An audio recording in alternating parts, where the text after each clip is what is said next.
qui aurait dû être un des plus populaires au Cameroun, un personnage exceptionnel, mais qui se veut réservé, qui s'est à la limite renfermé dans sa coquille, malgré son CV impressionnant et son poids dans les institutions de financement mondial du développement. Ce mois, nous recevons dans l'interview exclusive Albert Zefak, qui est économiste en poste au groupe de la Banque mondiale depuis 1997. Il est notamment depuis 2022 directeur des opérations pour le Burundi, la RDC, Sao Tomé et Principe à peu près, l'Angola à peu près, l'Afrique centrale et une partie des pays des Grands Lacs. Bonsoir Albert Zefak, merci d'être à Douala, au Cameroun, à ce moment, pour cette interview exclusive. Je signale que vous êtes en transit chez nous, vous êtes de passage de Washington pour Kinshasa. Vous avez accepté cette halte au Cameroun pour répondre à nos questions. Merci, bienvenue. Merci, M. Tongué. C'est un plaisir d'être sur votre plateau. Alors, les Camerounais se disent tout go. Est-ce que ce monsieur, avec la consonance du nom, est bien camerounais? Je peux l'affirmer, vous êtes bien camerounais. Vous avez fait une partie de vos études ici au Cameroun. Absolument. Et même les études d'économie avant de rejoindre des écoles et des universités occidentales, c'est bien cela? C'est tout à fait le cas. Je suis né à Tchang, au Cameroun, en effet, et je suis camerounais. J'ai étudié à l'université de Yaoundé, avant d'aller ensuite à l'université de Clermont-Ferrand en France, et j'ai peaufiné mes études à l'université du Michigan aux États-Unis. Et jusqu'ici, nous avions entendu au sein des institutions financières internationales des noms comme Célestin Mongan, oui. Le président annoncé de la banque du FMI du Cameroun, c'est-à-dire le Fonds monétaire africain, le FMI d'Afrique, Jean-Marie Ngankou. Nous avons entendu ces noms-là qui ont visité ou bien meublé les milieux économiques au niveau mondial, les noms de Camerounais. Est-ce que vous avez des rapports particuliers avec eux? On peut évoquer par le passé Tunjan Kwemi, des Camerounais qui ont parfois été des ambassadeurs du Cameroun dans le monde économique. Est-ce que vous avez des rapports particuliers avec cela? Vous les fréquentez? Qu'est-ce que vous vous dites du Cameroun, du développement du Cameroun? Alors, M. Tongué, tous les noms que vous venez de citer, c'est non seulement des compatriotes, des collègues, mais surtout des amis, avec qui, effectivement, on entretient des relations cordiales et des relations assez professionnelles, d'ailleurs. Donc, j'ai beaucoup travaillé avec Célestin Monga lorsqu'il était l'économiste en chef de la BAD et moi j'étais l'économiste en chef de la Banque mondiale pour l'Afrique. Donc nous avons collaboré intensément et bien sûr tout le parcours nous l'avons fait à la Banque mondiale. Donc je suis effectivement, comme vous l'avez dit, en service à la Banque mondiale depuis 1997 et peut-être même un peu plus tôt. 93, j'y ai fait mon premier stage alors que je faisais encore ma thèse de sciences économiques. Et en 94, j'étais un consultant déjà à la Banque mondiale. Et j'ai pu passer le concours des jeunes professionnels en 97. Et j'ai pu donc depuis y faire une carrière, comme vous le mentionnez, qui m'a amené à des postes comme économiste en chef, mais aussi comme manager macroéconomie, comme leader du pôle mondial d'expertise pour la gestion des ressources naturelles, comme économiste principal pour l'Asie du Sud-Est basé à Bangkok, mais aussi cette carrière m'a permis de m'arrêter et de prendre congé de la banque pendant 4 ans pour aller servir le gouvernement de la Malaisie en tant qu'économiste en chef de leur fonds souverain Khazanah National, et conseiller du ministre des Finances, conseiller du ministre du Plan de la Malaisie. Donc c'est une carrière qui m'a amené en Europe de l'Est aussi. Et tout au long de cette carrière, donc, j'ai eu à côtoyer beaucoup de compatriotes, tous excellents, et qui font vraiment honneur au Cameroun. Et ces compatriotes-là, au Cameroun, les économistes, on les classe toujours comme étant des Tunjankouémistes ou pas? Est-ce que vous, Albert Zefak, vous êtes Tunjankouémiste ou vous ne l'êtes pas du tout? Alors, étudiant à l'université de Yaoundé, étudiant les sciences économiques au début des années 80, on ne pouvait pas ne pas lire le professeur Tunja Mpoemi. N'est-ce pas? Son ouvrage Monnaie, servitude et liberté était une référence. Et je me rappelle, les murs de ma chambre d'étudiant avaient des citations de ce livre. Donc, c'était une icône pour nous tous. Et nous avons tous lu ce bouquin. Je sais pas, moi, je l'ai lu je ne sais pas combien de fois. Et bien sûr que c'est des personnes qui nous ont influencés, qui nous ont tracé le chemin. Et puis, je partageais une autre chose avec le professeur Tunja Mpoemi, c'est qu'il a étudié à Clermont-Ferrand. Merci. Je vais vous permettre à nos téléspectateurs d'être complets et précis sur votre présentation. C'est un exercice auquel s'est livré Daniel Anissé Boudié de la rédaction centrale de Canal 2. Il brosse en 1 minute 30 secondes votre portrait. Je vous assure que c'est un exploit. Merci.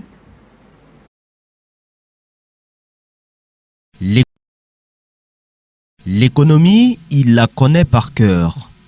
La finance mondiale, Albert Zeffer l'a pratiquée pendant plus de 30 ans. Titulaire d'un doctorat en sciences économiques obtenu en 1996 au CERDI Université de Clermont-Ferrand en France, il va débuter sa carrière en tant qu'enseignant-chercheur avant de rejoindre un an plus tard le groupe de la Banque mondiale. Entre 1997 et 2008, il a été tour à tour économiste en poste au prestigieux département de la recherche de la Banque mondiale à Washington DC aux États-Unis, économiste régional et économiste principal pour l'Asie du Sud-Est à Bangkok en Thaïlande. De 2008 à 2012, il est directeur de la recherche et de la stratégie pour le Fonds souverain malaisien. En 2016, Albert Gaspard Zeffer est au sommet de sa gloire. Nommé économiste en chef pour la région Afrique de la Banque mondiale, poste qui va occuper jusqu'en 2022, il s'est largement investi dans la mise en œuvre de la stratégie de développement de l'Afrique subsaharienne, se concentrant sur la transformation économique par l'industrialisation, l'accès à l'eau, l'énergie, le numérique, la création d'emplois et l'impact du changement climatique. Depuis 2022, le Camerounais originaire de Tchang dans la région de l'Ouest est directeur des opérations de la Banque mondiale pour l'Angola, le Burundi, Sao Tomé et Principe et la RDC. En poste à Kinshasa, il gère un portefeuille d'environ 14 milliards de dollars. Il est l'artisan du réengagement de la Banque mondiale pour la construction du barrage Grand Inga qui pourrait fournir l'électricité à plus de 10 pays africains. Albert Zeffer a conseillé des chefs d'État et de gouvernement, ministre des Finances, gouverneur de banque centrale, entre autres. Aujourd'hui, il est membre du réseau de développement durable des Nations Unies, membre émérite du conseil d'administration du consortium pour la recherche économique en Afrique, conseiller du secrétaire général de la zone de libre-échange continentale, membre du comité technique consultatif pour la charte des ressources naturelles à l'université d'Oxford, membre du conseil consultatif de l'Institut pour la gouvernance des ressources naturelles. Comme écrivain, il est auteur de 70 publications scientifiques. Âgé de 58 ans, Albert Gaspard Zeffer est marié et père de 3 enfants. Voilà, brosser rapidement. Alors, je voudrais insister sur les questions de transformation industrielle en Afrique. Est-ce que vous pensez fondamentalement, cela a été dit par Daniel Anissé Boudié, qu'il suffit de transformer au niveau industriel, au niveau énergétique, au niveau des TIC et même un peu les questions d'environnement, de développement durable. Il suffit d'appuyer sur ce levier pour développer l'Afrique. Vous pensez qu'en s'enfermant dans ce couloir-là uniquement, on peut décupler le niveau de développement de l'Afrique aujourd'hui? Alors, M. Tongué, permettez-moi de dire que le développement, en fait, il n'y a pas de solution magique au développement. C'est une combinaison de réformes, mais aussi d'investissements qui amènent le développement. Et au-dessus de tout, cette combinaison cette mayonnaise prend lorsque, au sommet, il y a une volonté politique forte de transformer le pays. Je crois que ça, c'est extrêmement important. Il n'y a pas un seul domaine qui est la clé du développement. C'est un savant mix, c'est une combinaison d'outils en fonction de l'avantage comparatif du pays. C'est un mix de solutions qui amène le développement. Alors, Les publications dont on a fait référence, il y a une sur l'industrialisation, notamment le rôle du secteur manufacturier, mais il y a aussi une qui parle de la ZLECAf et des clés du succès de la ZLECAf, cette publication, elle, insiste sur la nécessité d'un marché africain, intra-africain des services. Donc ce n'est pas seulement le manufacturier, il s'agit pour chaque pays, et dans ce cas pour le continent africain, de s'appuyer sur ses ressources, sur ses avantages précis pour pouvoir créer les conditions de ce développement. Et moi, je pense personnellement qu'il faudra une dose d'industrialisation, il faudra une dose de développement des services et aujourd'hui surtout en prenant avantage de la démographie africaine, comme vous le savez. Le nombre. Le nombre. Vous savez, sans pouvoir d'achat conséquent. Mais en 2050, par exemple, on aura près d'1 milliard d'Africains qui auront moins de 25 ans. Cela constitue un réservoir énorme de création de contenu numérique qui, aujourd'hui, est plus important que le pétrole. On dit aujourd'hui que la donnée, c'est le nouveau pétrole. Et cette population jeune va être le réservoir de création des données. Donc, la démographie peut être un avantage, mais bien sûr, elle le sera quand elle est bien équipée, quand elle est éduquée, quand elle a les capacités, effectivement, de créer ce contenu, de créer son propre emploi et de vivre en dessus du seuil de pauvreté. Donc, c'est une combinaison d'éléments qui amèneront le développement.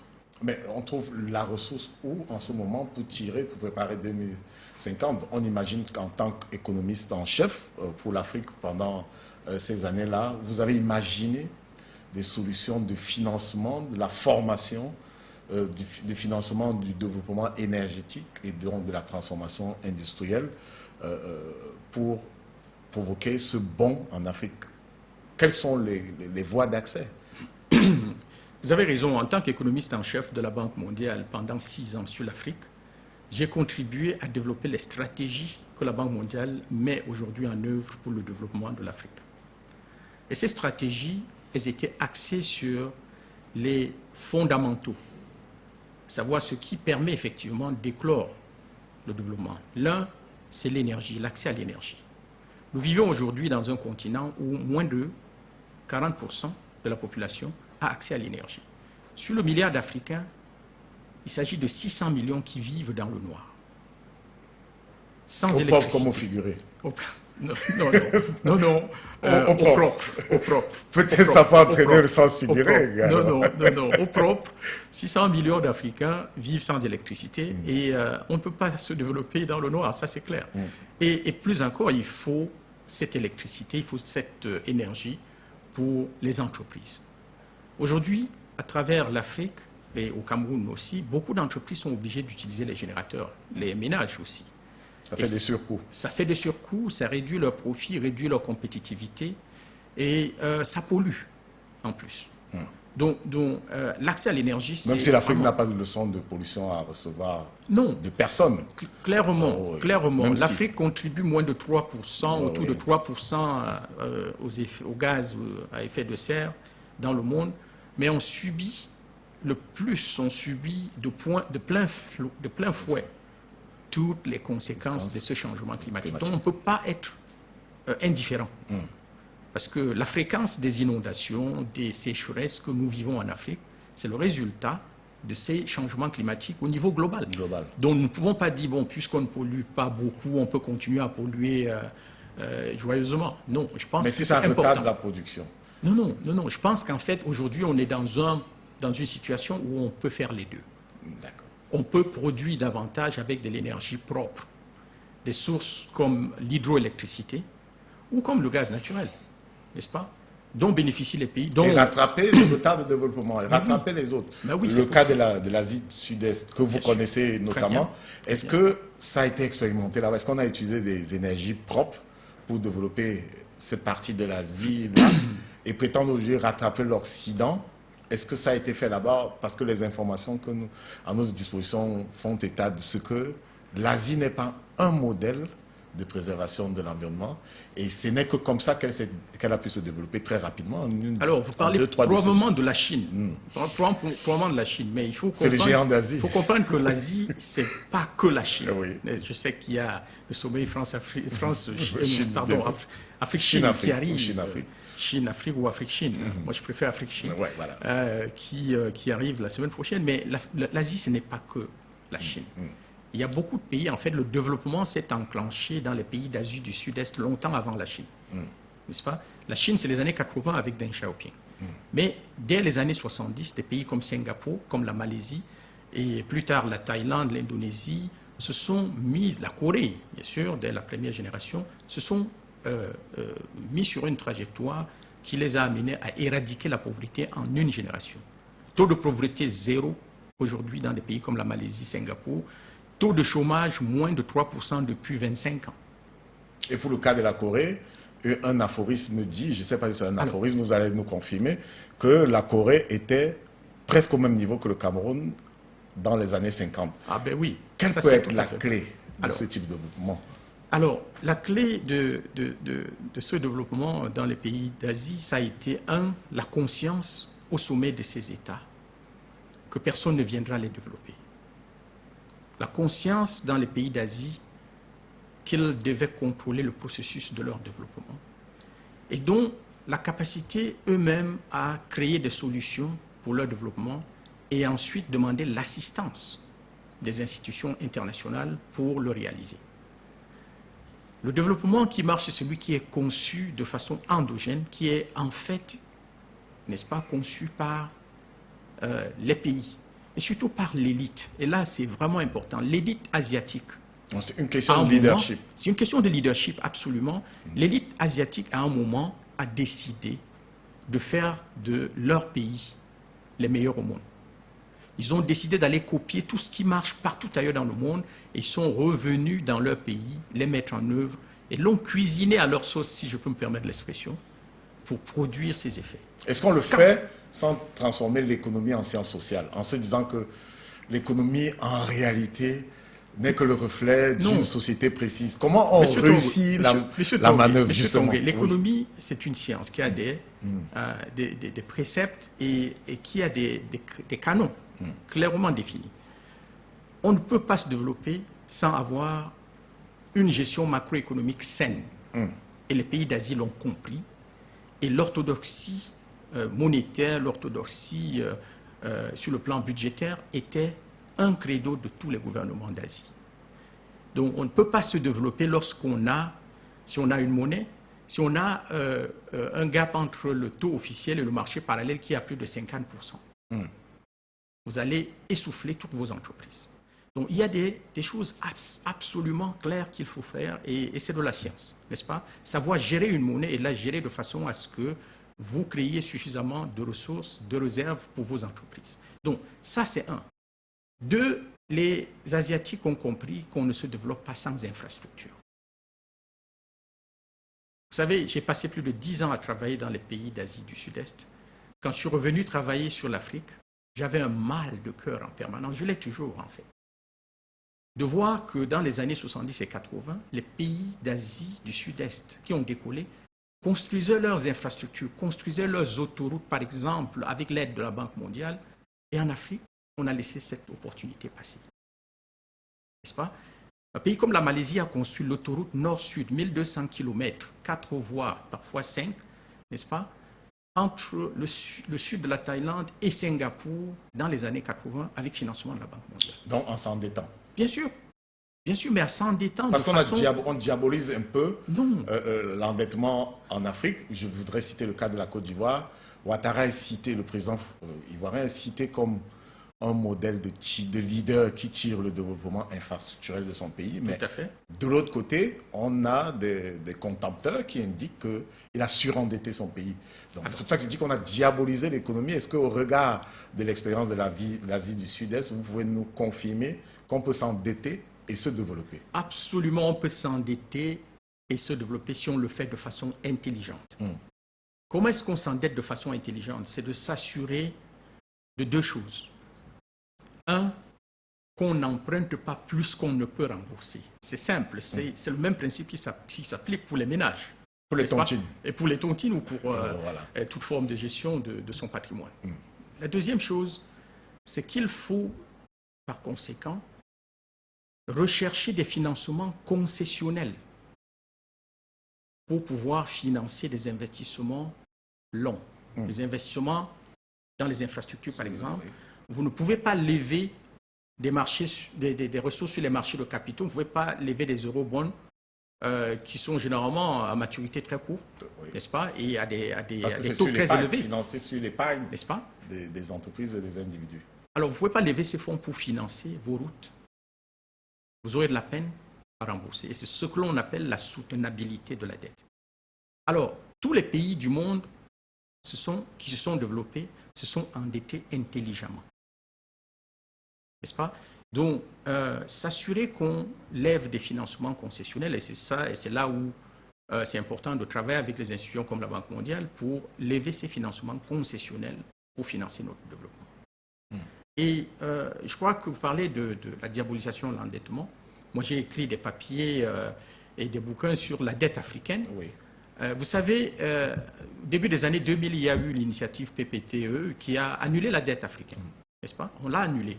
Mais en 10 ans, une bonne partie de pays africains ont doublé leur dette et une bonne partie de cette dette a été vouée à la consommation. Donc, dès que la chape de plomb a été enlevée autour de 2000-2004, les pays africains ont replongé dans le cycle de l'endettement. Mais encore, on s'est endetté pour ne pas investir. Vous savez, l'ancien ministre des Finances de la Malaisie avec qui j'ai beaucoup travaillé, quand je lui ai demandé à quoi tenait leur succès, il m'a dit une seule chose. Il m'a dit, nous avons géré nos économies comme un ménage responsable gère ses finances. Quand on s'endette, c'est pour investir. On ne s'endette pas pour consommer. Aussi simple que ça. Et vous mettez quoi dans la consommation? Au niveau d'un État, c'est facile d'imaginer au niveau d'un ménage, mais au niveau macroéconomique, c'est quoi? Au niveau d'un État, au niveau macroéconomique, c'est ce qu'on appelle les dépenses courantes, les salaires, les achats, les marchés publics qui ne concernent pas, n'est-ce pas, l'investissement dans les infrastructures, l'investissement dans le capital humain, c'est-à-dire la construction des écoles, des hôpitaux. Voilà l'investissement, n'est-ce pas? Et aujourd'hui, l'investissement le plus important, c'est l'investissement dans le numérique, puisque c'est lui qui sera la base de la création d'emplois dans le futur. N'est-ce pas? Donc cette distinction est assez claire dans les finances publiques. Lorsque vous regardez ça, c'est pour la gouverne de nos téléspectateurs. Voilà, dans le budget, vous avez les dépenses courantes et les dépenses d'investissement. Mais les mesures qui accompagnaient le processus PPTE devaient être accompagnées à leur tour de normes prudentielles. Est-ce que les institutions financières internationales, notamment la Banque mondiale et sa sœur jumelle, le FMI et la Banque africaine de développement, a aussi levé le pied après l'atteinte du point d'achèvement sur le respect des normes prudentielles en matière budgétaire, par exemple? Mais, M. Tongué, dans l'architecture financière internationale, le Fonds monétaire international est l'institution en charge de la surveillance. Mais en fait, leur surveillance, c'est de s'assurer qu'il y ait un équilibre au niveau global, n'est-ce pas? Si vous endettez au point où vous devenez un risque systémique, n'est-ce pas? Il faut s'assurer que cela ne se passe pas. Si vous devenez un risque pour l'équilibre macroéconomique global, le Fonds monétaire doit intervenir pour s'assurer que ça se fasse.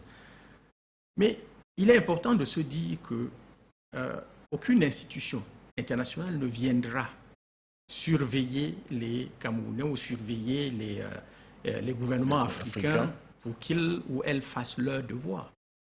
Ce rôle, ce n'est pas celui des institutions internationales. Elles sont là pour accompagner les pays qui veulent se développer, n'est-ce pas? Donc la responsabilité incombe au gouvernement de gérer de façon responsable, de gérer de façon intelligente. Et qu'est-ce qui vous aura donc le plus marqué dans le développement, dans le processus ou la quête de développement en Afrique? Nous notons que vous avez un parcours exemplaire, nous sommes revenus dessus depuis vos études.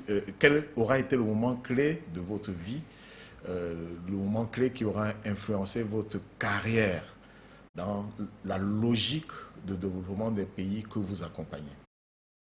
Alors, laissez-moi vous dire déjà un moment qui a influencé ma trajectoire Et cela s'est passé, en fait, au Cameroun, à l'université de Yaoundé. Bien avant que je ne rentre à l'université, j'ai eu l'opportunité de rencontrer le professeur Stanislas Melone, qui enseignait le droit. Et ma grande sœur était étudiante de droit et parlait tellement, comme un fétiche, parlait tellement de lui, effectivement, en termes d'un fétiche, que j'ai supplié ma grande sœur de m'amener le voir. Et quand je l'ai rencontré, j'ai eu le choc de ma jeunesse, puisque j'ai vu un Camerounais qui avait écrit des bouquins, l'encyclopédie juridique africaine. Le Dalloz, que nous appelons le Dalloz africain. Exact. Mais c'était un savant pour moi. Et j'ai décidé ce jour-là, quand je suis rentré à la maison, que je serais comme lui, je serais un professeur d'université qui aura autant de connaissances que le professeur Melone. J'espère que j'y approche, mais ça c'était un moment qui m'a en fait dirigé toute ma carrière, d'où mon attachement à la recherche, à la publication, parce que j'ai souhaité toujours m'approcher de ce standing que le professeur Melone m'a communiqué. Donc, ça, c'est le premier. Le deuxième, en termes de carrière, mon séjour comme conseiller du gouvernement malaisien m'a profondément changé. Pourquoi? Parce que je me suis rendu compte qu'en fait, les Asiatiques qui sont aujourd'hui à des années-lumière de nous, un pays comme la Malaisie, aujourd'hui, il nous faut probablement plus de 30 ans pour pouvoir les rattraper si on les arrête aujourd'hui. Les pays africains. Oui. Vous parlez des pays africains. Oui. Et, or, ces pays, la Malaisie avait un PIB par tête inférieur à celui du Ghana en 1957 quand ils sont tous les deux devenus indépendants. Quand vous regardez ces pays... Et le Ghana qui est cité comme exemple de leadership en Afrique. Oui, mais vous avez sur le plan économique... L'un des moins médiocres. Oui, mais sur le plan économique, le Ghana a fait des progrès, ça c'est clair. Le Ghana a réduit la pauvreté de moitié en 20 ans. Et ça, il faut le reconnaître. Et donc, si on veut comparer la Malaisie avec les plus médiocres en Afrique, l'écart serait abyssal. Oui, absolument. Absolument. Donc, le PIB par tête de la Malaisie est aujourd'hui plus de 10 fois celui du Ghana, alors qu'il était inférieur à celui du Ghana en 1957. Voilà. Et le Ghana, c'est l'un des modèles. Des moins mauvais. Des moins mauvais en Afrique. Prenons peut-être le rapport avec le Rwanda, qui est cité comme exemple. Oui, le Rwanda, c'est une plus petite économie, dont la comparaison peut-être ne tiendrait pas, mais le boom économique qu'a réalisé le Rwanda depuis 1994 est exemplaire, n'est-ce pas? Et ce boom a été largement accompagné par les institutions financières internationales, dont très souvent... Comme la Banque mondiale. Mais bien sûr, la Banque mondiale est l'un des principaux financiers du Rwanda. Donc, très souvent, on a tendance à dire la Banque mondiale ou le Fonds monétaire ne font rien de bon, mais non, ce n'est pas toujours le cas. Je crois que nos résultats ne peuvent pas dépasser ceux des gouvernements pour lesquels nous travaillons. Et vous qui avez sillonné l'Afrique, est-ce que les Africains se communiquent cette médiocrité entre guillemets? Parce que vous avez bien fait, vous avez bien dressé un tableau qui nous a permis de voir que ce qui est possible en Asie du Sud-Est l'est en Afrique, mais c'est parfois le leadership qui manque. Mais est-ce que cette absence de leadership est communicative entre les leaders africains? Ou c'est des questions géographiques, des questions atmosphériques? Peut-être que non, un peu des questions alchimiques. Monsieur Tongué, il ne s'agit pas, quand on dit leadership, je crois que c'est important de se dire qu'il ne s'agit pas seulement de ceux qui gouvernent. Il s'agit de toute la société. Et les sociétés civiles et les gouvernants. Et en fait, le rôle le plus important est celui des élites. N'est-ce pas? Les pays se développent lorsque l'élite du pays, l'élite politique et économique, l'élite de la société civile décide d'aimer son pays plus que soi-même. Lorsque l'élite du pays décide de parier sur l'avenir de son pays, lorsque l'élite décide de faire du sérieux, n'est-ce pas, de faire sérieusement et d'investir sérieusement dans le futur de son pays. Et donc, quand on parle de leadership, très souvent, on pointe seulement le doigt sur les politiques, mais c'est une responsabilité collective. Et personnelle. Et personnelle, c'est ce que j'ai vu en Asie. Les personnages qui étaient dans le gouvernement que j'ai conseillé en Malaisie, moi, je pense que c'était des personnes ordinaires, mais qui faisaient des choses extraordinaires pour leur pays. Ce n'étaient pas des diplômés de haut niveau, loin de là. C'était des gens qui avaient l'expérience requise pour diriger les institutions qu'ils ou elles dirigeaient. Et c'était des gens qui avaient une foi en leur pays que je n'ai jamais vue. Donc, je crois que ça, c'est important. Et c'est pour ça que ça m'a marqué dans ma carrière. Et je vais vous donner un exemple. Lorsque je préparais le ministre des Finances de la Malaisie à des assemblées annuelles de la Banque mondiale, le ministre des Finances n'allait pas discuter endettement parce que leur endettement est très, très faible. Il m'a dit, ce qui m'intéresse, c'est d'aller à la Banque mondiale chercher la meilleure expertise pour le transport urbain. Je lui ai dit, mais monsieur le ministre, vous êtes ministre des Finances. Oui. Vous êtes ministre des Finances. Il m'a dit, non. Imaginez les pertes de productivité de cette économie parce que nous n'avons pas une infrastructure de transport urbain efficace. Imaginez nos pertes de productivité pour tout ce temps que les citoyens perdent à attendre pendant des heures. Partir d'un point A à un point B. Il me faut résoudre ce problème. Voilà un exemple. Il me dit, lorsque je traverse la ville et je vois tous ces citoyens qui attendent pendant des heures, je pense en termes de perte de productivité. Je pense en termes de perte de croissance. Je pense en termes de mauvaise allocation de notre temps. Et voilà pourquoi nous devons résoudre ça. Voilà des exemples, c'est des choses qui m'ont marqué dans ma carrière. Et c'est ce que j'essaye d'insuffler dans les pays que je conseille en Afrique. Mais ça tombe bien parce que j'allais tout de suite vous indiquer que lorsque vous convoquez la mobilisation, d'abord au plan moral des élites et puis au plan humain, vous comptez parmi les élites. Cela va de soi. Vous êtes une élite africaine. À titre personnel, est-ce que vous pouvez nous dire des projets que vous avez portés et soutenus et dont vous pouvez être fiers aujourd'hui et indiquer aux autres élites que voilà un modèle, voilà un parangon en termes de projet de développement qui peut servir le continent? Écoutez, en 30 ans de carrière, on a certainement accumulé beaucoup de choses dont on peut être fier. Et puis, si je ne faisais pas de bonnes choses, je ne pense pas que j'aurais eu le type de carrière que j'ai eu. Alors, je vais juste vous en donner 3. Un exemple dont je suis très fier, lorsque j'étais manager en charge de la macroéconomie pour les pays d'Afrique de l'Est, mon unité a travaillé et développé le programme de décentralisation du Kenya. Aujourd'hui, la décentralisation est un fait au Kenya et une partie du dynamisme économique du Kenya naît du fait que les provinces kenyanes aujourd'hui peuvent s'organiser et enclencher ce processus de développement de la base vers le haut. Et c'est tellement efficace parce que ces gouverneurs de ces provinces le doivent à leur population et s'assurent qu'elles fassent du travail pour leur population, autrement elles ne vont pas être réélues. Je voudrais m'assurer que j'ai bien compris. Donc, au Kenya, les régions sont de véritables collectivités territoriales décentralisées, de véritables territoires.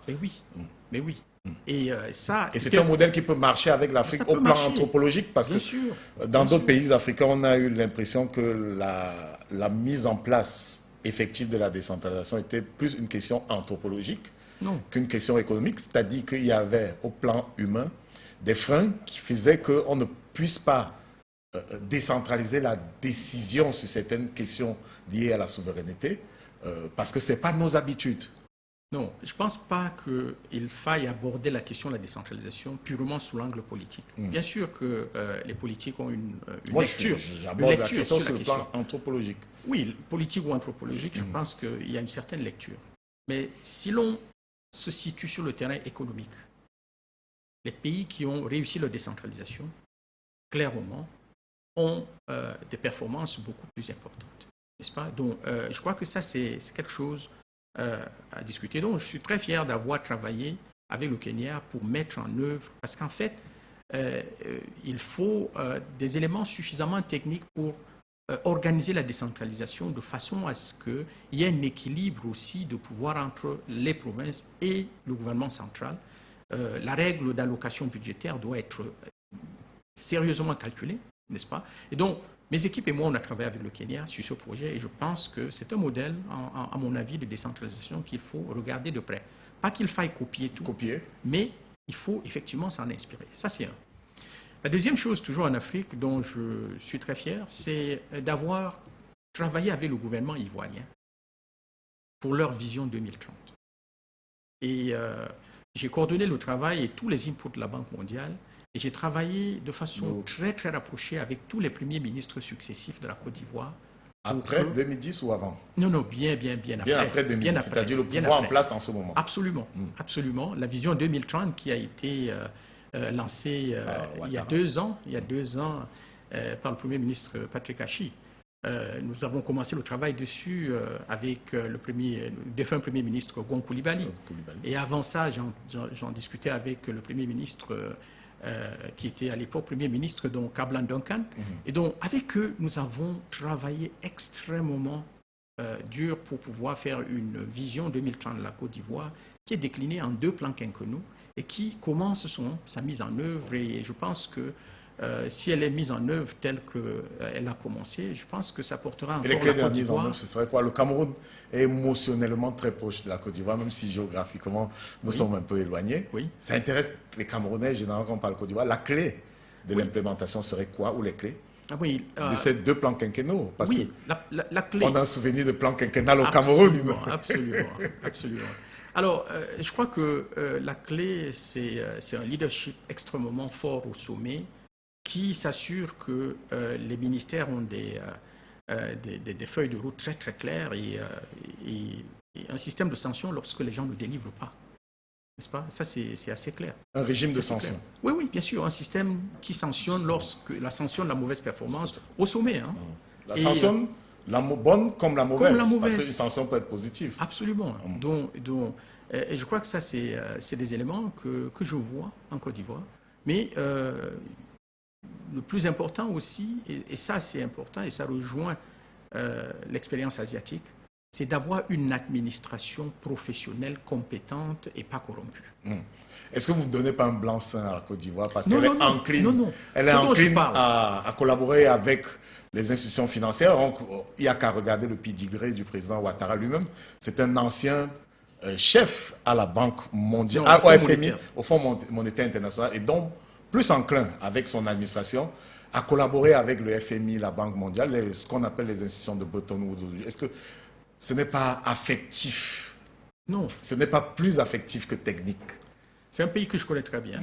Et écoutez, une partie de ma thèse, je l'ai faite sur la Côte d'Ivoire, et ça c'est les années 90, n'est-ce pas? Et donc longtemps avant que le président Ouattara n'arrive, ça c'est clair. Mais le point que je fais, c'est quelles sont les clés pour une implémentation réussie. Je ne suis pas en train de dire que la Côte d'Ivoire réunit tout cela, n'est-ce pas? Mais ce dont j'ai parlé, c'est le leadership au sommet, un système de monitoring de la mise en œuvre qui sanctionne de façon positive ou négative, mais c'est aussi et surtout une administration professionnelle compétente et je dirais une administration de plus en plus féminisée. Moi, je dirais qu'il y a une corrélation, pas une causalité, mais une corrélation entre le pourcentage de femmes à des postes importants dans l'administration et l'efficacité de l'administration.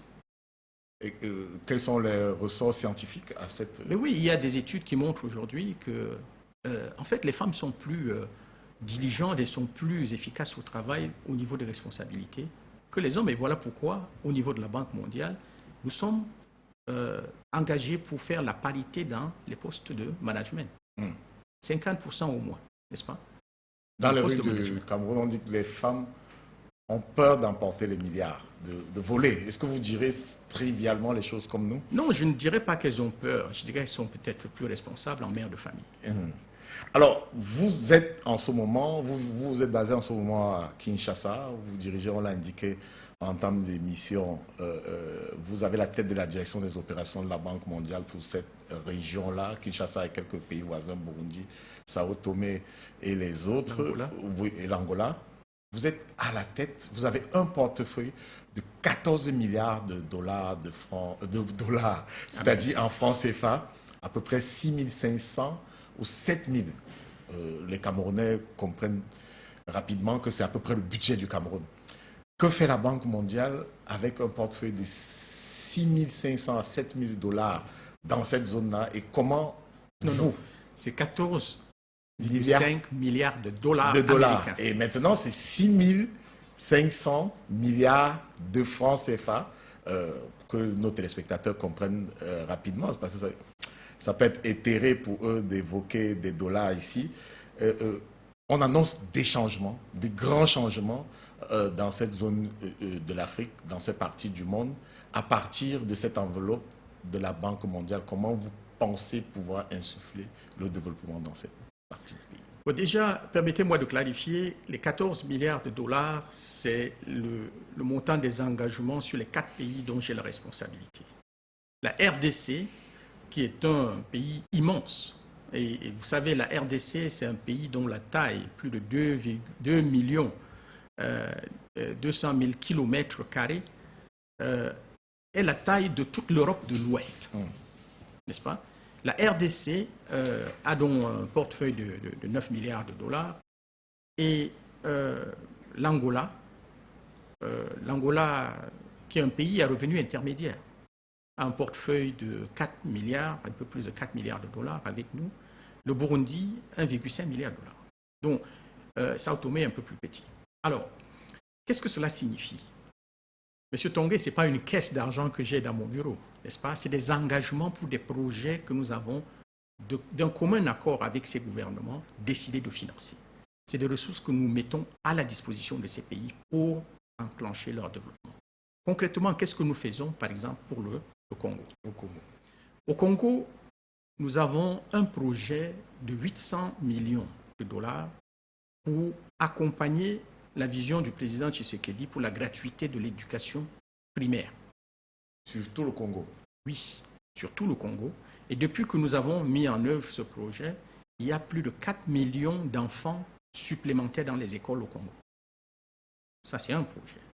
Nous avons un projet de près de 450 millions de dollars pour l'eau potable dans les grandes villes du Congo. Et nous avons commencé à le mettre en œuvre à Kinshasa. Et depuis 3 ans, ce projet a permis à près de 2 millions de Kinois d'avoir de l'eau potable.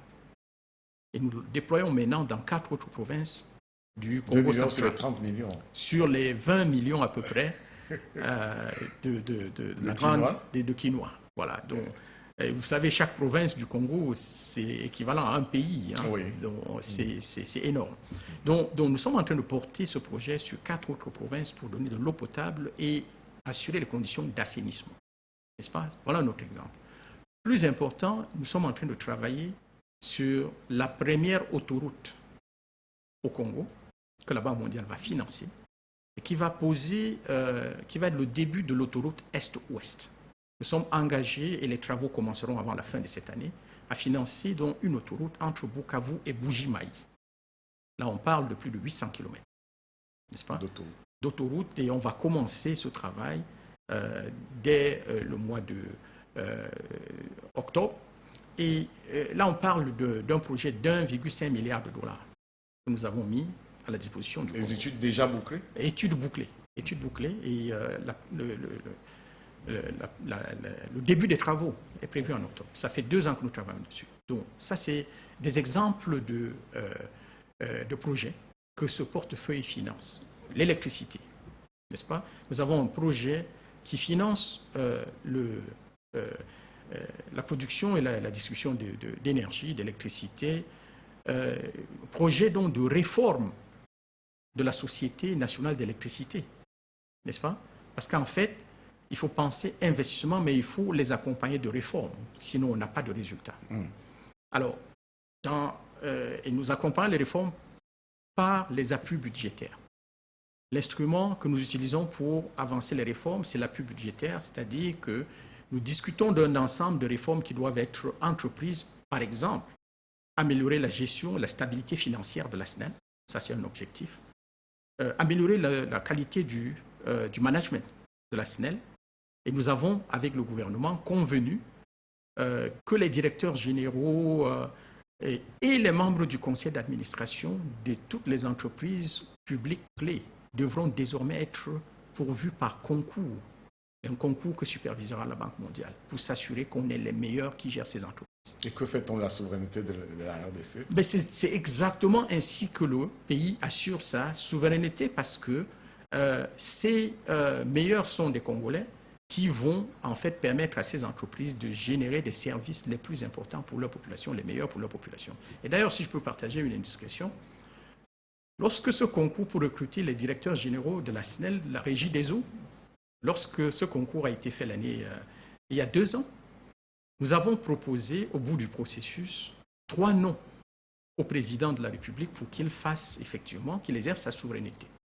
Mais le président Tshisekedi a décidé de prendre les 3 premiers. Donc, pas de considération par rapport à toute autre chose. Il a décidé les 3 meilleurs devront avoir ces postes. Sans tenir compte de l'équilibre régional. Il aurait pu le faire, mais il ne l'a pas fait. Voilà. Voilà, et je crois que c'est ça, exercer une souveraineté. Donc, voilà des exemples de choses que, personnellement, je suis en train de faire. Mais on ne peut pas parler de l'énergie dans le cas de la RDC sans parler du grand Inga. Et le grand Inga, vous savez... Parce que je m'apprêtais à vous dire quand même que ça tombe sur le sens qu'on soit en train d'ergoter sur le développement énergétique d'un pays qui traversé par le fleuve qui potentiellement devrait produire plus d'énergie sur la planète. Tout à fait, tout à fait. Et c'est une situation... Le fleuve Congo. Vous savez, la situation du Congo, c'est ce mélange de potentiel et de manque de réalisation qui choque. La fameuse catastrophe géologique ou géographique? Géographique, si vous voulez. Voilà un pays qui a effectivement l'un des potentiels hydroélectriques les plus élevés au monde, mais où seulement 20% de la population a accès à l'électricité. Donc des 100 millions de Congolais, seulement 20 millions ont accès à l'électricité. Ça, c'est extrêmement grave, n'est-ce pas? Et je crois que ce chiffre, il n'est même plus bas dans les pays comme le Burundi. Dans beaucoup de pays d'Afrique, c'est pas très très loin, n'est-ce pas? Et donc, par rapport à cette situation en RDC, le fleuve Congo, à son site de Inga, a la capacité de générer jusqu'à 42 000 mégawatts, c'est-à-dire 42 gigawatts d'électricité. Stratosphérique. Oui. Stratosphérique, c'est important. Absolument. Oui. Si je voudrais faire le rapport avec le Cameroun, Nachtigal, nous avons un barrage sur Nachtigal, nous annonce 350 à 400 mégawatts. Oui. Mais là, nous sommes à 42 000 gigas. Non, 42 000 mégawatts. Donc 42 gigas. Tout à fait. Mais ça, c'est un potentiel qui peut se réaliser que dans le temps. Pourquoi? Parce que Inga, ce n'est pas une seule centrale qui va générer cette puissance. Il y a eu déjà Inga 1 en 1972, Inga 2 en 1982, et là, nous travaillons pour Inga 3. Inga 3 qui développera donc une capacité entre 5 et 12 gigawatts. C'est le projet sur lequel nous travaillons en ce moment. Et à partir de la réalisation de Inga 3, il y aura possibilité d'installer 5 autres centrales, puisque le fleuve Congo, à ce site de Inga, est une merveille de la nature. Le fleuve perd 100 mètres d'altitude en allant vers la mer, et ce qui accélère le débit, et fait un arc de cercle qui permettra donc de faire 5 autres centrales une fois que le barrage de Inga 3 est construit. Voilà ce qui portera cette capacité à 42 gigawatts. Mais et on a prévu des périodes d'étiage. Je suppose qu'il y a des barrages, des réserves également. Bien sûr que le fleuve, en faisant le barrage sur Inga 3, va constituer une grande réserve qui pourra non seulement générer cette électricité, mais aussi permettre l'irrigation plus tard, n'est-ce pas? Pour l'agriculture. Bien sûr. Mais l'avantage du fleuve Congo, c'est que c'est un fleuve, parce qu'il traverse l'équateur, est un fleuve qui a un débit très très constant.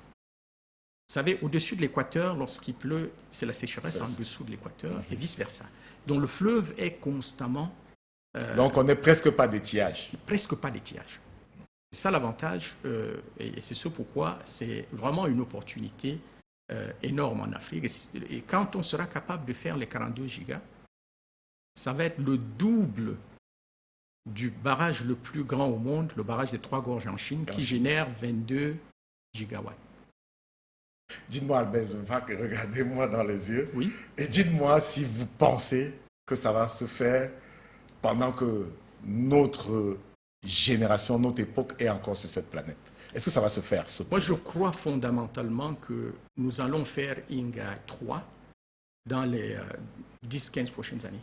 Absolument. Et donc, si Dieu le permet, nous serons encore là. Nous serons encore là pour le voir. Et Inga pourra arroser les pays voisins, toute la région, tous les grands lacs. Si et Inga peut-être 3, participer à la stabilité dans la zone. mais bien sûr, si INGA 3 peut générer 12 gigawatts, il y en aura suffisamment pour l'Afrique du Sud, qui en a fait une demande pour sa transition hors du charbon. L'Angola a fait une demande. La République du Congo voisine est disposée à prendre l'électricité de Inga. Et il y aura possibilité donc d'injecter cette énergie dans le power pool, n'est-ce pas, le réseau d'électricité d'Afrique australe. Et on pourrait aussi penser à l'injecter dans le réseau d'Afrique centrale, qui pourrait donc augmenter la capacité de production et augmenter donc, l'énergie disponible à nos pays. Donc, je crois que c'est une opportunité extraordinaire et c'est pour ça que les deux plus grands champions de Inga, c'est le président sud-africain, le président Ramaphosa, et le président Sassou Nguesso, qui ont mis au défi les institutions internationales de réaliser ce projet. Et voilà pourquoi la Banque mondiale, depuis 2 ans... Ce sera peut-être, passez-moi l'expression, une ZLECA de l'énergie. Oui, on peut y arriver. Oui. Je crois que ça fait partie des éléments de Qui succès vont solidifier la ZLECA. Oui, que la ZLECA, en fait, réussissent parce qu'il faudra cette énergie pour développer les chaînes de valeur régionales. Parlons de l'Afrique centrale. Je sais que vous avez obligation de réserve. Vous ne pouvez pas parler du Cameroun en toute liberté. Votre relation avec la Banque mondiale ne vous permet pas de vous prononcer sur votre pays pour ce qui concerne des questions techniques et idéologiques. Mais tournons un peu en Afrique centrale puisque le temps imparti pour cette émission tire vers sa fin. Selon vous, à quoi ressemblera l'Afrique centrale au-delà des visions énoncées par les chefs d'État de cette partie du monde-là, c'est-à-dire au-delà de 2035-2040? Selon vous, à quoi ressemblera l'Afrique centrale? Monsieur Tongué, j'ai beaucoup d'espoir pour nos pays. Et je pense que l'Afrique centrale a un potentiel énorme à développer. C'est un potentiel de ressources naturelles qui peut, si on change d'approche, nous permettre effectivement de résoudre le problème le plus important qui est celui du chômage des jeunes. Pourquoi faut-il changer d'approche par rapport à la gestion de nos ressources naturelles? Jusqu'alors, nous nous sommes absolument concentrés à une économie d'extraction et d'exportation de matières brutes.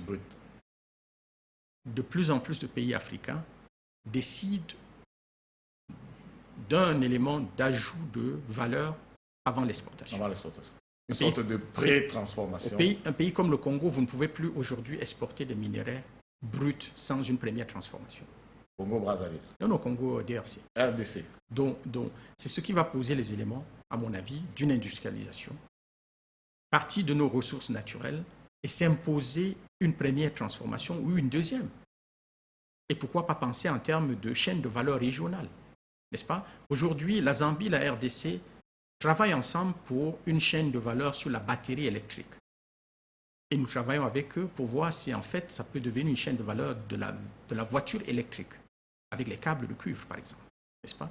Au niveau de l'Afrique centrale, je pense qu'il y a des possibilités également de travailler pour ajouter de la valeur à nos produits, à nos matières premières, que ce soit le pétrole, le gaz. Il n'y a pas de raison pour lesquelles l'Afrique centrale ne pourrait pas avoir une industrie de fertilisants, une industrie d'engrais avec nos gaz naturels que les pays de cette zone produisent, par exemple, n'est-ce pas? Alors, il y a les ressources naturelles qui peuvent être une base du décollage de l'Afrique centrale, à condition qu'on y ajoute de la valeur et qu'on s'organise pour avoir les compétences nécessaires, la technologie nécessaire pour le faire. La formation. La formation, absolument.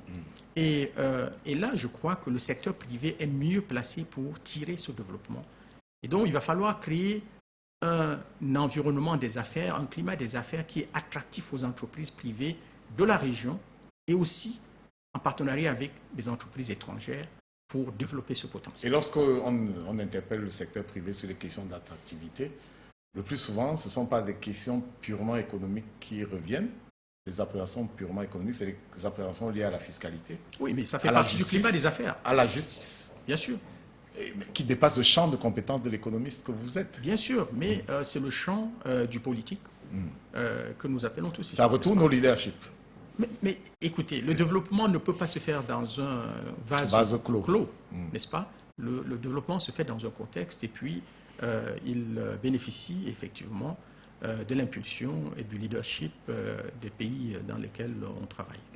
Donc, je pense que l'Afrique centrale a ce potentiel naturel et on peut, et donc je dis dans un horizon de 10-15 ans, on peut effectivement voir une transformation énorme en Afrique centrale. Je suis très très positif. Si on règle au-delà des questions fiscales, des questions juridiques et judiciaires, alors, des questions de libre circulation entre le Cameroun et le Gabon, ça ne circule pas librement. Guinée équatoriale, Gabon, Guinée équatoriale, Congo, Congo, RDC, Burundi, on ne circule pas librement en Afrique centrale. La réponse peut venir d'où? Mais en fait, il y a des exemples. En Afrique, on n'a pas besoin de regarder loin, n'est-ce pas? La CEDEAO a un passeport. CEDEAO. Vous n'avez pas besoin de visa pour circuler dans toute l'Afrique de l'Ouest, n'est-ce pas? Je crois qu'on peut se l'appliquer aussi en Afrique centrale. Et donc, ce sera à nos leaders d'y arriver, de dépasser leurs égos, de se donner le confort. Non, ce n'est pas un problème d'ego. Je pense qu'il faut aborder la question de façon rationnelle, n'est-ce pas? Il y a des problèmes bien établis et il faut que les pays se sentent confortables, n'est-ce pas, dans cet échange, n'est-ce pas? Et c'est au leadership de travailler pour donner le confort. Mais l'argument soulevé par des pays au plan du nombre, au plan de la démographie, qui ne sont pas très bien nantis comme la Guinée équatoriale ou le Gabon, évoque parfois, et même dans des couloirs non officiels, qu'ils craignent d'être absorbés par des géants comme le Cameroun, qui compte à peu près 25 millions d'habitants, voire 30 millions, d'après des statistiques informelles. Est-ce que c'est un argument qui pèse au moment d'évoquer la libre circulation dans une zone comme la nôtre? Je pense, M. Tongué, qu'il faudra qu'on repositionne la discussion sur la libre circulation dans le contexte de chaînes de valeur régionales. Les pays coopéreront lorsqu'ils voient clairement leur intérêt dans l'échange, n'est-ce pas? Si il est question de créer des industries où les citoyens de la zone CEMAC, par exemple, peuvent tous contribuer, alors on pourra effectivement apaiser les craintes, puisque les pays qui ont une faible population pourront voir effectivement quel intérêt ils en tirent. Donc, je crois que la clé, ça va être le développement des chaînes de valeur régionales, des industries régionales, où chaque pays apporte sa contribution, n'est-ce pas? La source de la ressource n'a pas nécessairement besoin d'être là où la valeur s'ajoute. Alors, revenons donc au Cameroun. On l'annonce comme leader de la zone CEMAC, c'est-à-dire le pays des 6 en Afrique centrale. L'Afrique centrale prise au plan géographique purement, mais au plan institutionnel, il y a une Afrique centrale autour de la CEMAC. On dit que c'est l'économie la plus structurelle de la sous-région, c'est l'économie la plus résiliente de la sous-région, mais les critiques ou les observateurs estiment que le Cameroun ne s'est pas suffisamment pris en main pour être ce driver du développement de l'Afrique centrale. Qu'est-ce que, de votre position de directeur des opérations à la Banque mondiale avant économiste en chef à la Banque mondiale, pouvez recommander pour que le Cameroun occupe la place qui est la sienne, celle que la nature lui a donnée, celle de leader de la sous-région CEMAC? Monsieur Tongué, je crois qu'il faut aborder cette question en termes de performance économique. Lorsque j'étais l'économiste en chef de la Banque mondiale pour l'Afrique, pour toute l'Afrique, la région Afrique centrale était celle qui, malgré son potentiel, avait malheureusement les taux de croissance par tête les plus bas. n'est-ce pas, lorsqu'on les comparait aux autres blocs, malgré le potentiel. Et donc cela s'applique à tous les pays de la CEMAC, y compris le Cameroun, où on a un potentiel de croissance qui est extrêmement élevé. Je pense que ces économies devraient être en train de croître à double chiffre. Mais il faut effectivement, pour nos pays, croître à plus de 4% pour pouvoir avoir un taux de croissance par tête positif. Parce que notre population croît à un taux pratique en moyenne de 3%. En deçà, c'est une croissance appauvrissante. Absolument. En deçà de 3%, c'est un recul, n'est-ce pas? Et donc, il est important qu'on commence aussi à se dire, on ne peut pas célébrer des croissances à 5%, parce qu'en termes de croissance par tête, ce n'est que du 2%, n'est-ce pas? Et à ce rythme, combien de temps faut-il pour que nous puissions éradiquer la pauvreté? Et la vision du Cameroun, à l'horizon 2020, c'était une croissance à 2 chiffres. Tout à fait. Avec le plan directeur de l'économie, le programme pour la pauvreté, donc il va falloir que tout le monde travaille ensemble pour qu'on arrive à cet objectif. Travailler ensemble, c'est quoi? C'est une formule bateau, c'est une formule magique? Travailler ensemble, qu'est-ce que ça veut dire? Travailler ensemble, comme contenu? Travailler ensemble, ça veut dire que le gouvernement mette en œuvre les conditions de la mise en œuvre de ce plan et un cadre de suivi qui, comme je l'ai dit plus tôt, sanctionne positivement ou négativement lorsque les objectifs ne sont pas atteints. Il s'agit pour le secteur privé de jouer son rôle aussi, n'est-ce pas, en développant ses activités, en payant les impôts lorsque ces entreprises produisent, parce que chacun doit faire sa part, et pour la société civile de s'organiser effectivement pour s'assurer effectivement que les promesses politiques sont tenues. Voilà ce que j'entends par travailler ensemble. Et c'est les trois. Mais est-ce que vous avez visité le plan camerounais à l'horizon 2030? Oui, bien sûr. Vous l'avez visité. Vous avez visité peut-être le PDI aussi, le plan directeur d'industrialisation. Oui, bien sûr. Ces critères ne se retrouvent pas dans le plan qui a été établi par le gouvernement? Les critères que vous énoncez? Nous l'avons dit dans cette discussion, M. Tongué. Tous les plans du monde n'amènent pas un impact s'ils ne sont pas mis en œuvre. Oui. Et donc, ce qui est important, c'est de se concentrer sur ce qu'il faut pour une mise en œuvre efficace. Et le plan de mise en œuvre n'est pas contenu dans le plan global? Non, le plan global, ce n'est pas un plan de mise en œuvre. Ça va être assorti d'un plan de mise en œuvre. C'est l'administration qui conçoit, n'est-ce pas, la mise en œuvre et la met en œuvre. Parce que même lorsque nous sommes dans lorsque les pays sont assistés par la Banque mondiale, les projets ne sont pas mis en œuvre par la Banque mondiale. Les projets sont mis en œuvre par les unités de gestion des projets qui sont dans les ministères, n'est-ce pas? La Banque mondiale assiste à la mise en œuvre, mais la responsabilité de la mise en œuvre est entre les mains du gouvernement. Et le fait que le Cameroun soit parti en 2010, de 2010 en 2022 ou 2023, sur 2 plans, un plan après l'autre, les critiques constatent que le premier plan était un échec et que le deuxième plan qui ramène l'horizon vers 2030 était aussi mal parti. Comment la Banque mondiale et toutes les institutions financières internationales ont analysé la situation, le fait qu'on ait transité d'un plan à l'autre? Monsieur Tongué, la mise en œuvre des plans, n'est-ce pas, est de la responsabilité des gouvernements, pas des institutions internationales. Absolument.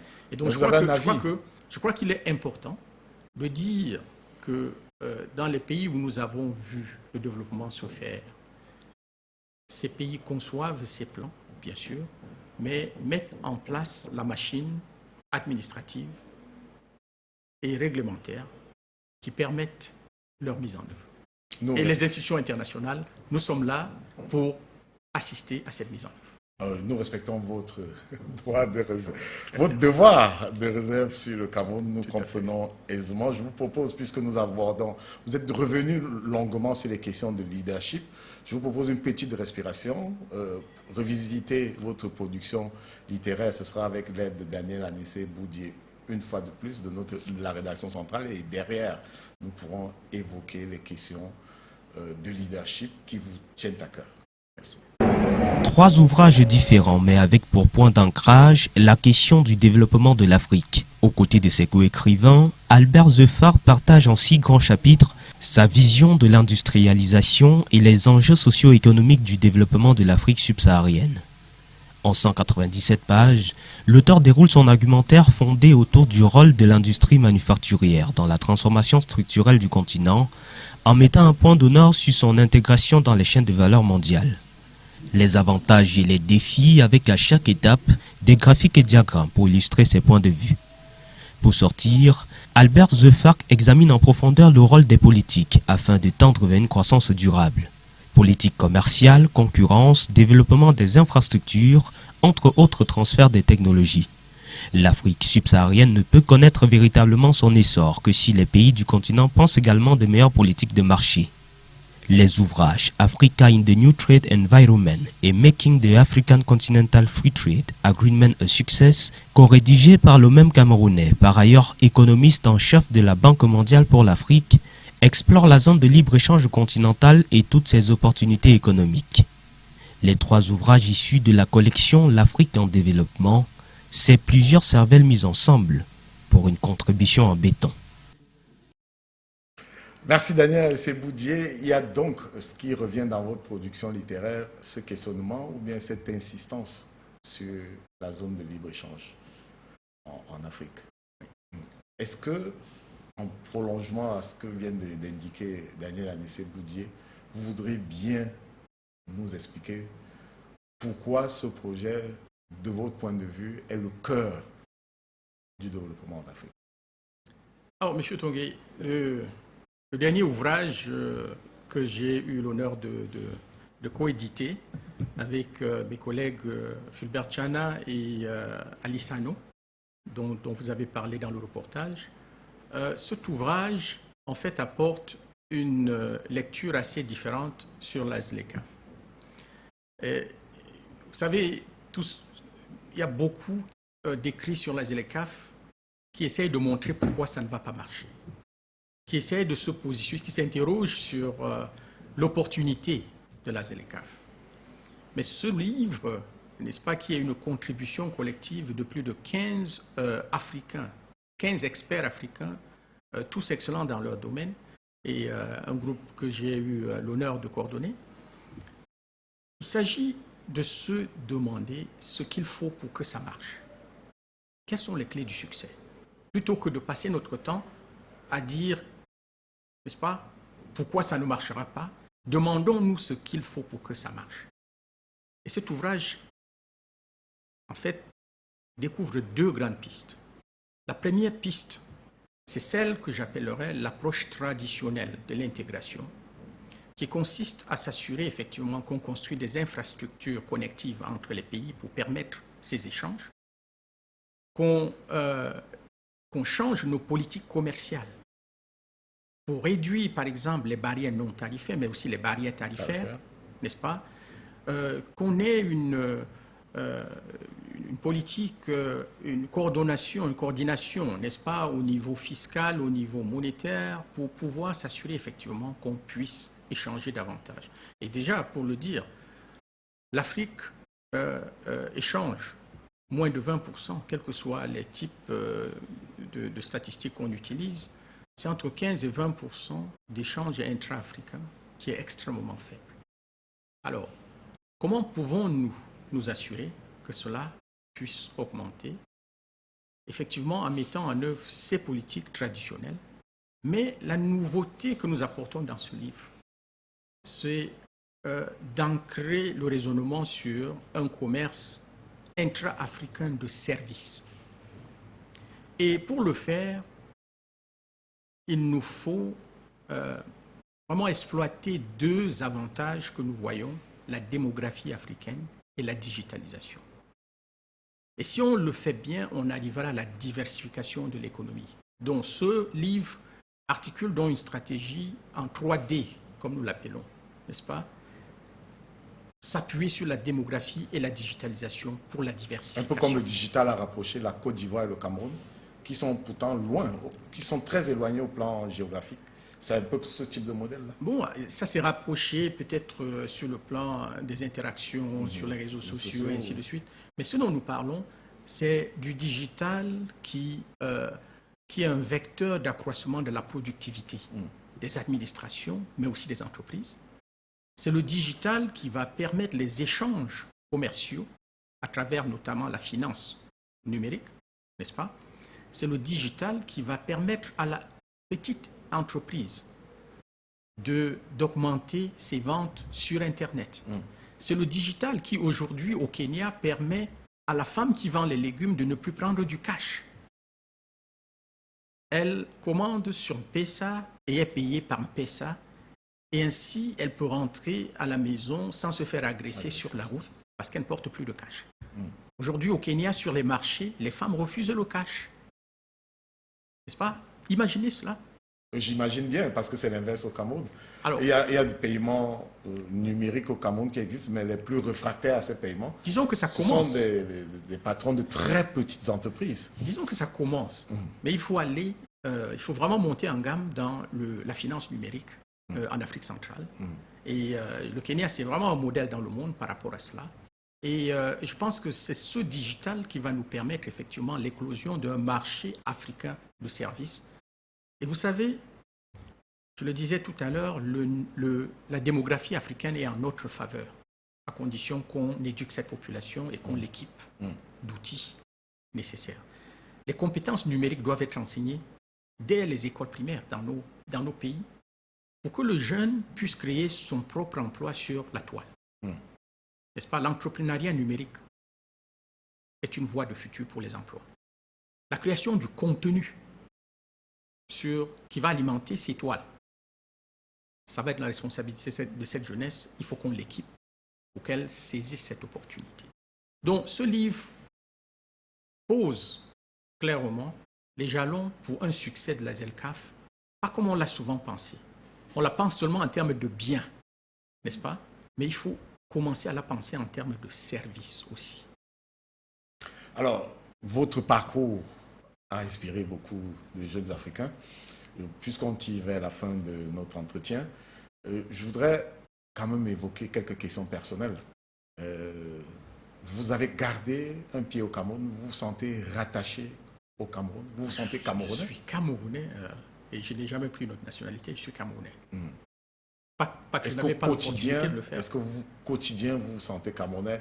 Parce qu'à force d'être au contact des administrations à Washington, en Asie du Sud-Est, en Afrique centrale, en Afrique de l'Ouest, est-ce qu'à un moment donné, on perd de sa camerounité? C'est possible, mais pour moi, particulièrement, j'ai visité le Cameroun et Tchang au moins une fois tous les 2 ans. J'ai une fondation à Tchang qui œuvre dans le domaine de l'éducation et de la santé depuis 20 ans. Et à Fouré-Kétchang particulièrement, nous avons des actions tous les 2 ans dans les écoles primaires pour promouvoir effectivement l'excellence. Et ça fait partie des jours qui me rendent très très fier.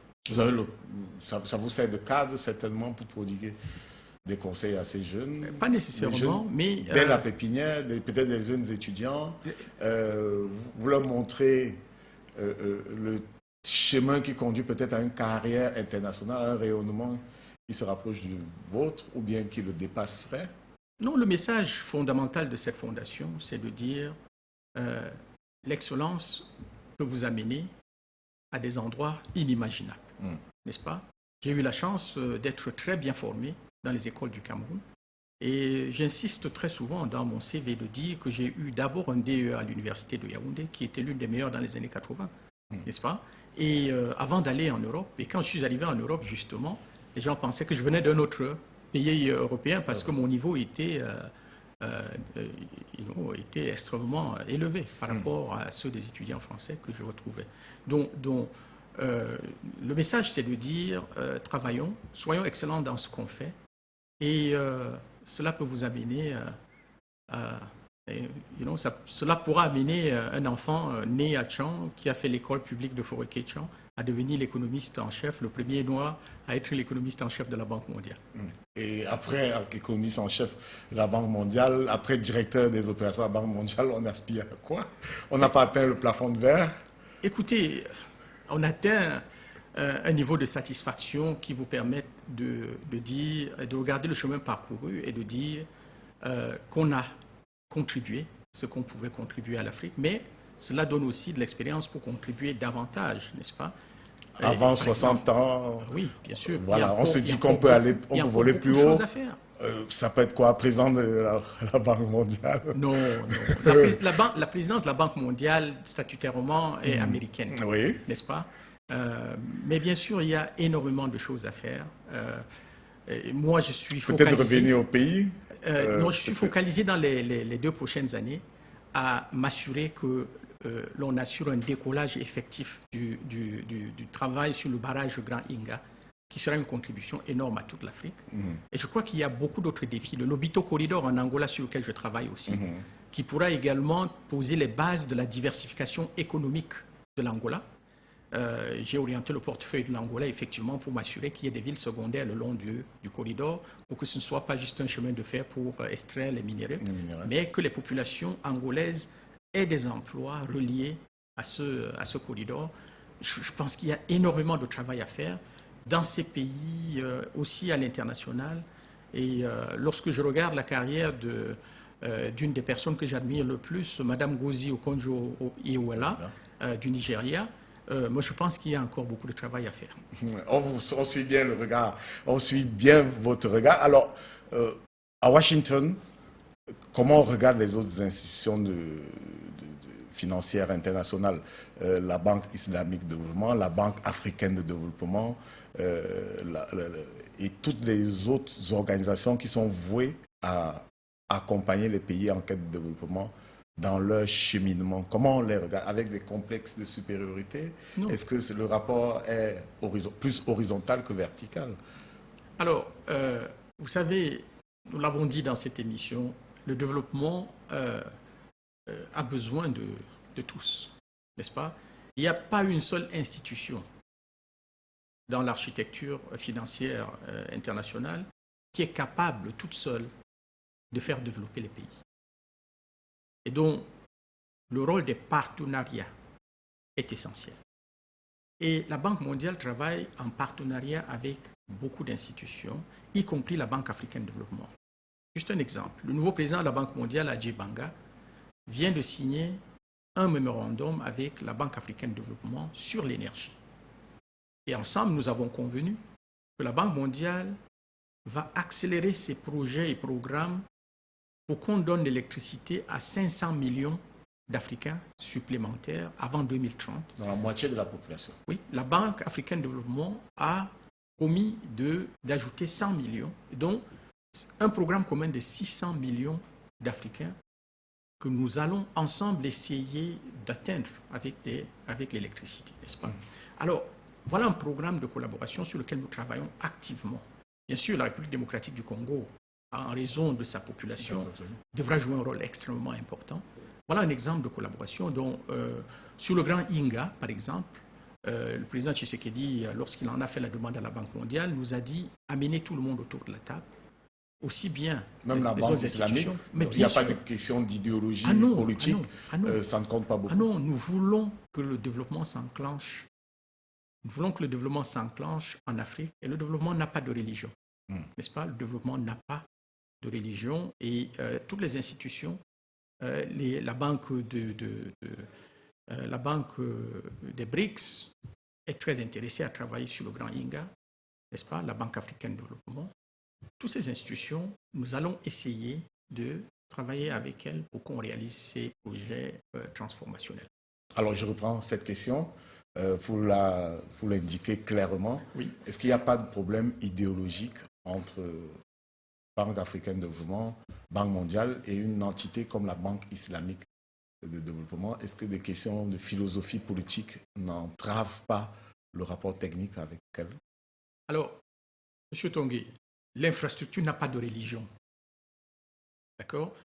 Qu'elle soit financée par la Banque islamique, la Banque africaine de développement ou la Banque mondiale, si vous avez une autoroute qui fonctionne bien et qui est conçue pour résister au changement climatique, parce que ça c'est extrêmement important, si elle fonctionne et permet aux agents économiques de travailler de façon plus productive, d'accroître leur profitabilité, d'employer plus de gens, tout le monde s'en sort.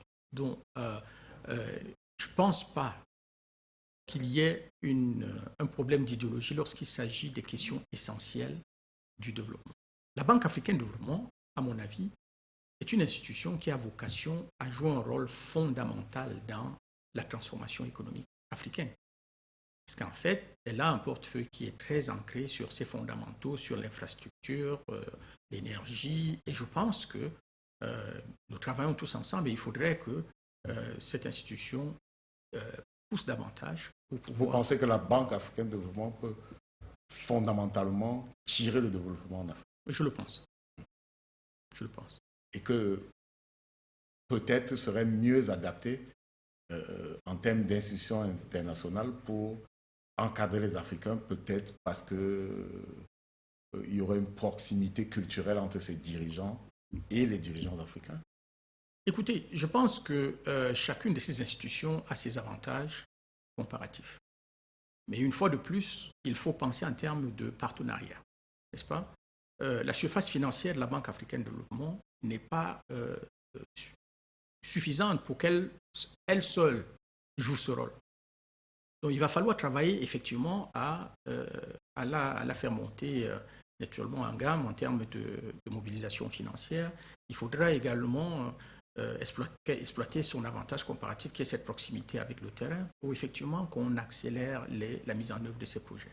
Alors l'histoire du Cameroun et la Banque africaine de développement au plan des hommes du leadership a été un peu retourné autour de la candidature de Laurent Kodo, autour de Théodore Kodo. Je confonds avec Laurent, l'ancien directeur général des impôts.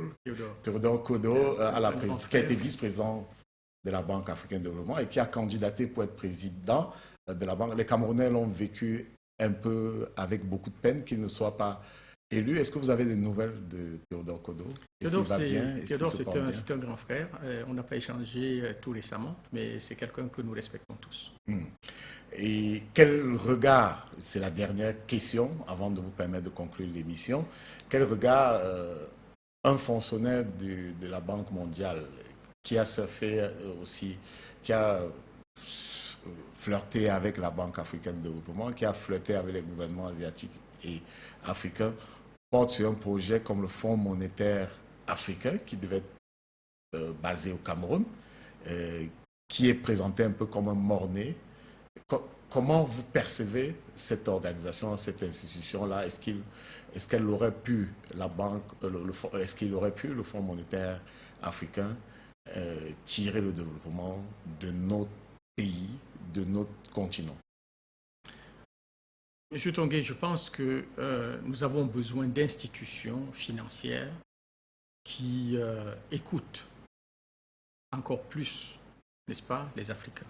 Donc, si une institution comme le Fonds monétaire africain pouvait effectivement se capitaliser de façon à ce qu'elle puisse assurer cette indépendance d'esprit, n'est-ce pas, se capitaliser de façon à ce qu'elle puisse orienter ses financements vers l'amélioration des conditions de vie des populations africaines. Elle serait naturellement, elle ferait un impact énorme et donc, une fois de plus, il s'agit pour l'Afrique de s'organiser pour mettre en place, mais aussi financer des institutions qui vont lui permettre son décollage. Alors, si je devais conclure cette émission en indiquant, au regard du sentiment que j'en ai gardé, au regard du feeling que j'ai eu de notre entretien, je dirais Albert Zefak, extrême afro-optimiste.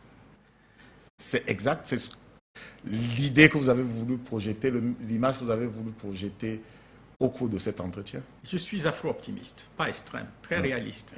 Parce qu'effectivement, ayant été économiste en chef, j'ai eu la possibilité de disséquer les économies africaines pour savoir exactement ce qui va bien en Afrique, mais aussi ce que l'on peut améliorer.